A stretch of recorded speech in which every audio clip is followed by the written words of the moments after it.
Good evening, everyone. My name is Tom Lambert, and I'm honored to be here with you tonight. This event is special for many reasons, but for me it holds a very personal significance. I stand before you not just as a physician, but as the father of this year's South Dakota's honored hero, Tommy Lambert.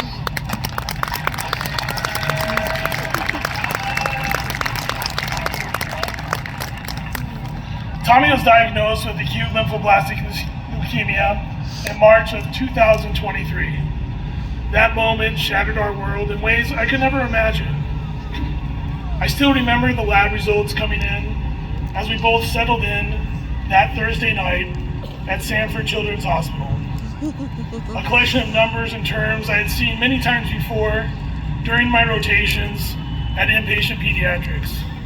But this time, it wasn't just another patient I was seeing. These numbers belonged to my son. Now as a physician, I found myself split in two.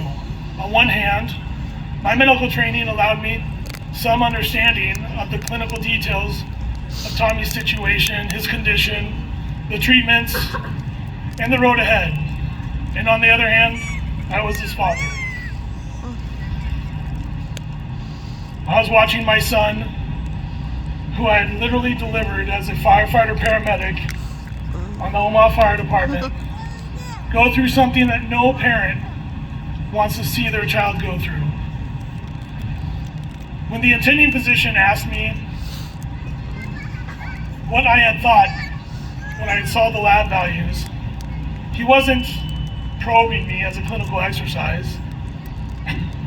He was tactfully asking, was I in my head or was I in my heart?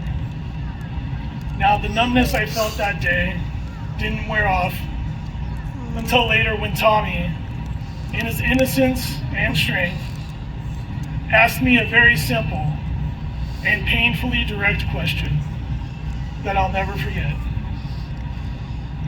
Daddy, am I dying? At that moment, I was not a doctor anymore. I was not a man with any medical knowledge. I was just a father. All I could say was, not tonight, Bubba. And if I have anything to do with it, not for a long time. Tommy, ever brave and optimistic, hugged me and said, it's gonna be all right. All I could say back was, I love you. Since that day, Tommy has continued to show us what it means to be resilient, what it means to fight, and what it means to hope.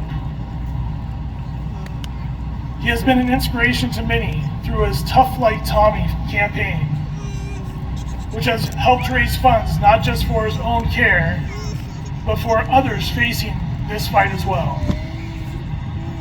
Even on the day after his diagnosis, as he lay in his bed recovering from the procedures that he had endured that morning, his bone marrow biopsy, his port placements, his chemotherapy, he was asked to set 3 goals for his hospital stay.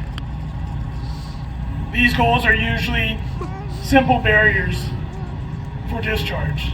Things like walk the halls or eat solid foods.